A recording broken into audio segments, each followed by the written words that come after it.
Hello, my name is Michelle. I'm making this video not to replace videos that already exist on YouTube, since in the last 2 years there's been a lot of starter videos that have been added, which are really good. But this is more as an intro to the lessons and the notes that local students in my group would use. We had a lot of interest in at Expo earlier this year, but unfortunately, thanks to COVID, a lot of those haven't been able to reach out and actually have sessions with teachers. So this is a way for them to get introduced, get started, and find their way into it. So there's going to be a couple videos. I'm going to kind of split it up. The first one will cover the equipment. The next one will be general tips and how to work your prickings. Then we're looking at working with bobbins, and then there's the videos that will cover the starter, which is a fish. So this is what the fish looks like. This is the first lesson in this thing. So you'll see here that there's actually another 9 lessons. So it doesn't matter which teacher you would go to, they would have a similar set. They'd have a whole bunch of lessons, and each one will build on the previous one before. Okay, so we're starting with a style called torsion. So this is a very geometric style. It's coarser, so it's not as fine as some other styles. And because it's very geometric, it's also easier for new students to slowly pick up where there might be a mistake or not. Okay. The first lesson might be a bit intimidating for some students, because not only are you learning the 3 stitches, you are also learning to add your bobbins as you go along, to add pairs as you go along. So if people feel it's a bit intimidating, I'll put a link here to 2 lessons. Both of these are very good, and they teach you a simple strip. So instead of this fish where you're adding bobbins and doing your stitches, you're doing a simple strip. You start off with all the bobbins you need at the top, and you do the 3 stitches. So some people might find that a little bit easier to get started. Okay. I just also want to mention potential sources of information. Joe Atkins has a website. It's a great website for reference, as well as some free patterns. Links Lace, she also has some beginner patterns for people that want to start. Alexandra Stillwell, I mentioned her in the previous page. She also has additional starter patterns. There's also a designer from Australia, Jenny Brandis. Her patterns are generally simple bookmarks, and her instructions are very good, and you can download those, so you don't have to wait for them to be sent. You can find a lot of information on YouTube. There's been a lot more in the last 2 years. 2 people that have developed some starter videos are Bryce Adams. She's based in the US, and Craft House Magic. I think she's based in the UK, and they do good starter videos that you can also watch. There's also 3 other sources of people that put a lot of videos on YouTube. One is the Lace Maker Diary. He's an Italian lace maker. Some of his are Italian, some of them are in English, and there's quite a few, but it's, nice and interesting to look at. Jenny Brandis, so a lot of her patterns, she'll create videos explaining aspects or certain things. So she'll link back to the patterns, and the patterns she'll reference the videos. That's quite good. And Louise West, she also has added some patterns in recent while, and she also is a designer, and she does something different in that the designs that she sells that you can buy and have shipped to you, her ones actually she laser cuts. So in your pattern, whatever it ends up being, you'll have your holes, and one of the first things you need to do is actually prick the holes before you use the pattern. So with her, she laser cuts the holes, so it's actually something different and new, and actually a lot of fun. Okay. You also might find you won't find stuff on YouTube. There isn't much on YouTube. On Twitter. You will find a lot on Facebook. So there's a lot of groups, and there's a lot of people on Facebook which you can like and share and follow.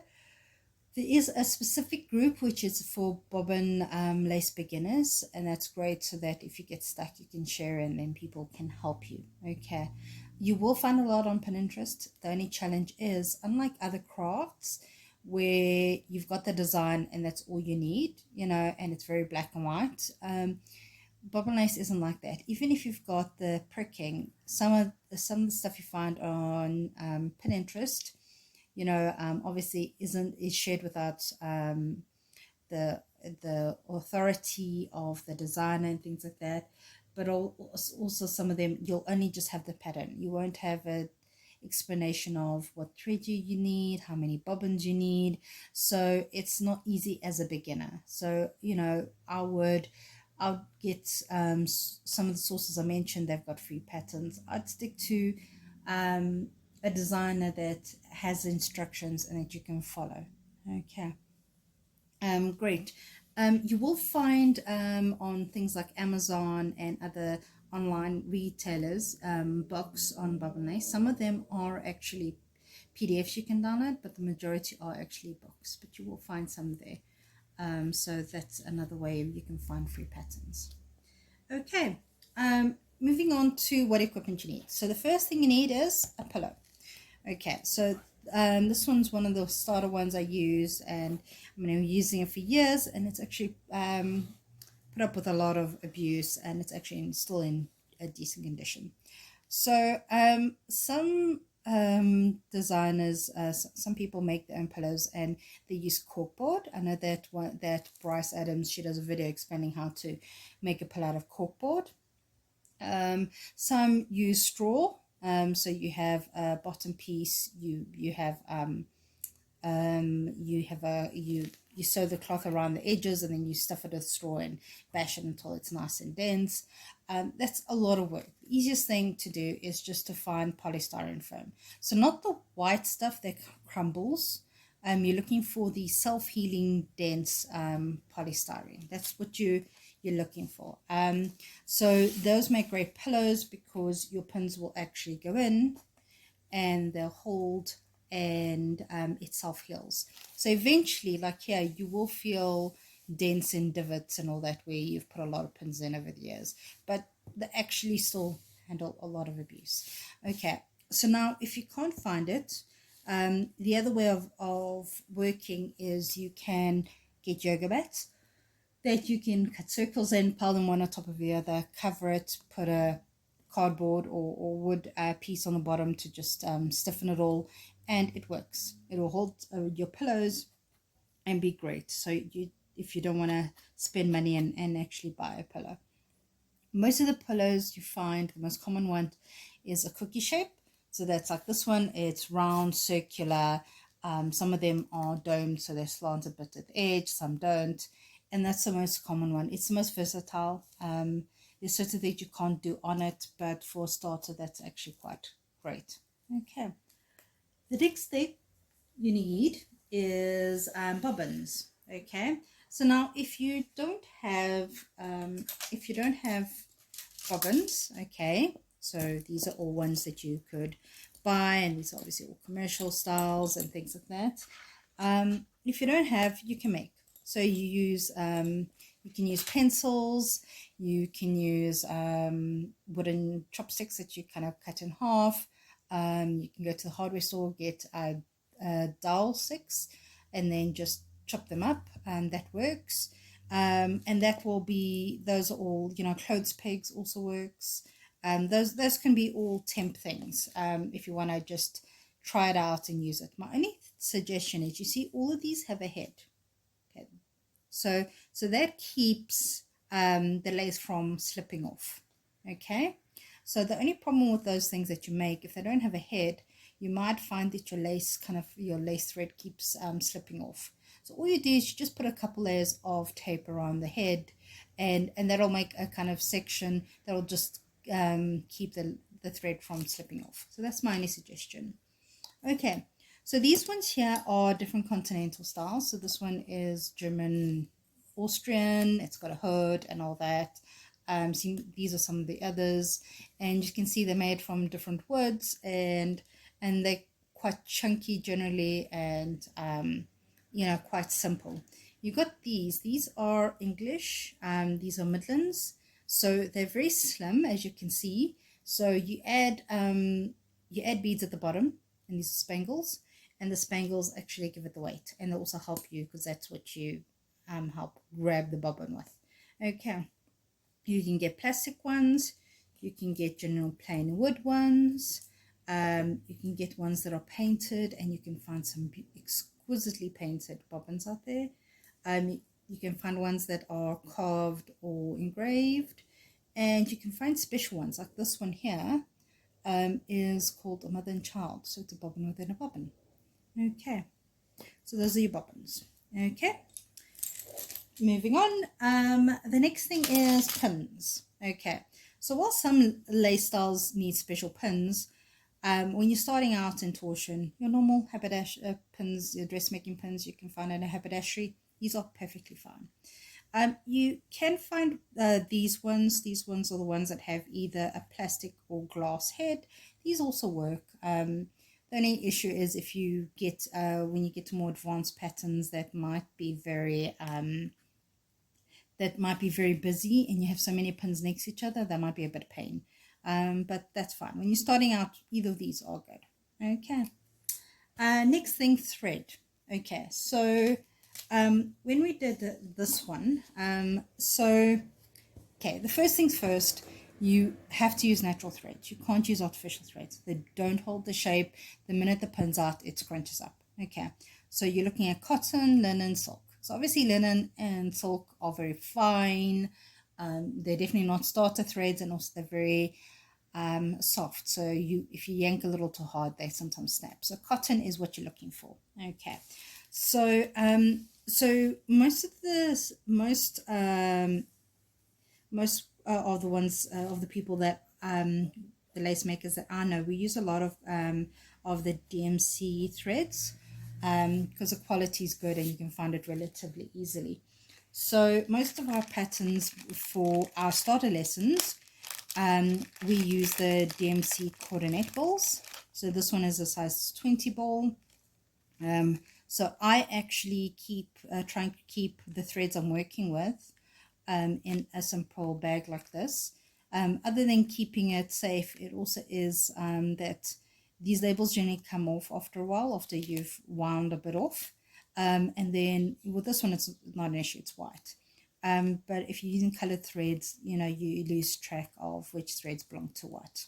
Okay, so that's the one style. For this pattern, what I've done is I've created two sizes. So this is the original size of the pattern, which kind of gave us that size fish.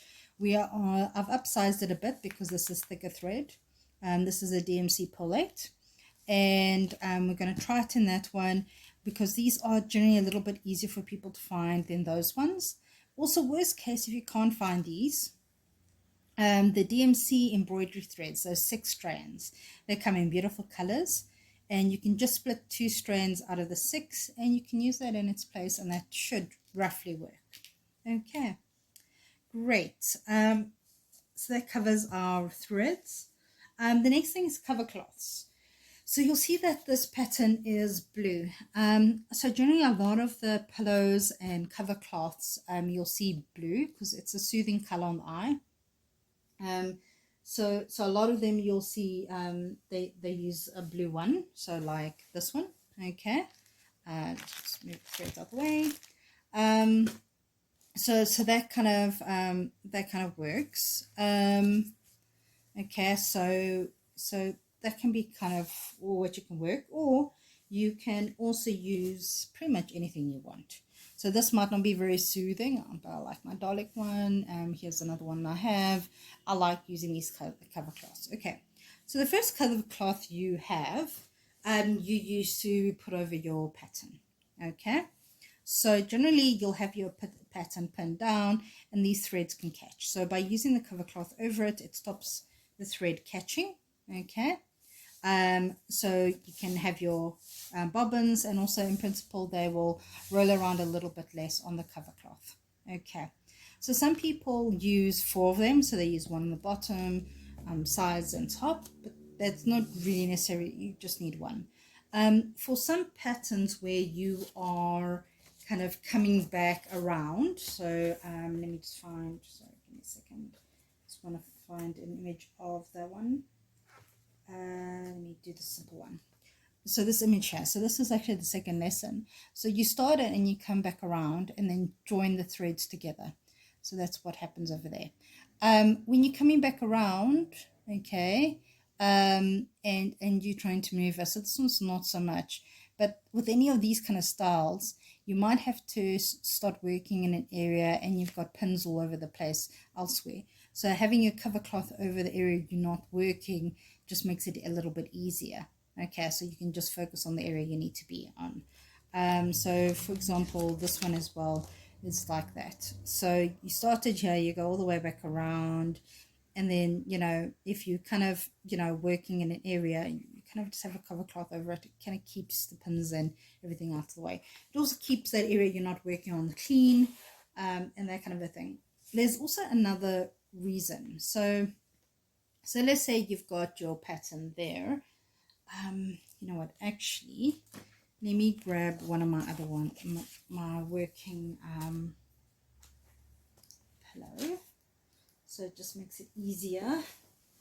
Oh, you see, the nice thing about polystyrene is it's not heavy. This is one of my other pillows, it isn't polystyrene, and good lord, it's heavy. Okay, so this is let me just try and bring it up around. Okay, so this this is my big cover cloth that's over it. Okay, and this is my other one. Okay, so that's the area I'm working on. So one thing I like doing is I like using either this is a bobbin holder. Okay, so it's wooden, it's got an elastic, so obviously you pull out the elastic, and what you can do is you can use it to put your different bobbins on there, and you cover it, and that's great, and it keeps your bobbins nice and tight. I also like using it here over my threads. Okay, so this is not an issue because my threads are pretty much kind of tied down nicely, but sometimes I like putting something over there just in case, so your threads don't move around. So if something happens to your bobbins and they flop all over, your threads won't get tangled, they won't come off your pins. Okay, you can sometimes use just a cotton strip. I forget what this is called. You find it like where the bias binding and that is, and it's just a simple strip, and that can also do the same thing. So you just put it over there, you pin it down, and your threads don't move around. Okay, so the other thing, so when it comes to actually pinning your bobbins down, so the key thing is if you pin your bobbins down, then you don't really need to worry too much. Okay, so let's move it up. So these bobbins, okay, these are the English Midlands. So you see, I've actually used a knitting stitch holder to actually pin them together. Okay, so that's one of these. Okay, and they're great because they go through all the spangles. The only challenge is they sometimes move around. Okay, so generally it isn't too much of an issue because you see I've pinned the threads down there. But what you can also do is you can also put extra pins through your cover cloth, and it can then protect your bobbins, okay, and keep them in place. So that's another way of doing it. If you're using continental, okay, you can also use a crocheted stitch holder. So this is just a long chain, and then you do a double crochet back, and this is great because it fits, and you can then pin this down. Okay, so there's a ways of just kind of storing and putting away your patterns. Okay, let's just move this back. Okay, good. Oh, one problem with that pillow, it's humongous. Okay, so that is your bobbins. Okay, that covers your bobbins, and we've covered your pins, we covered your threads, we covered your cover cloth. So like you saw, I had one extra cover cloth which was on top of the whole pillow, and that's just to protect it, because trust me, if you have pets around, they might just bump your pillow, it flops over, it drives you mad. If you've got a cat, trust me, they will lie on it and they will sleep on it, especially if it has pins on it, they love it. So that's just a key thing. Okay. So great, so that covers that aspect.